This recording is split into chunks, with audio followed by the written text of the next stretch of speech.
pasahero para hindi sila ma-offload o mapaalis sa Yes. kanilang biyahe. Oh.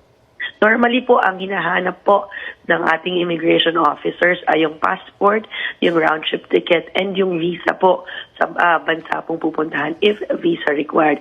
And of course, yung mga supporting documents po related to the travel, related po dun sa kanilang travel. Opo. Gaano bang katagal dapat yung tanungan at nang hindi maiwan sa kanilang flight yung mga pasahero? Normally po, it's just 45 seconds dun sa ating primary inspection counter. Very small percentage naman po lamang po yung nare-refer for secondary. Yun lamang po yung may mga nakikita tayo na red flags o kaya po discrepancy. Kapag na-refer naman po sa secondary inspection, that's a separate area. So hindi na po yan nakakadagdag doon sa tagal po nung nasa pila. Pag naiwan ba sa flight, sagot nyo yung rebooking ng pasahero?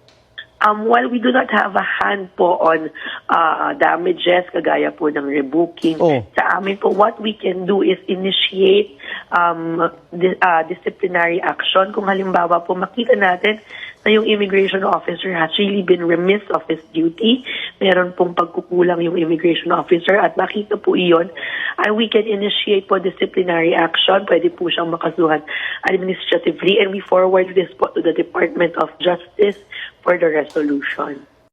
Eto pa, wala nang gulatan. Ano ba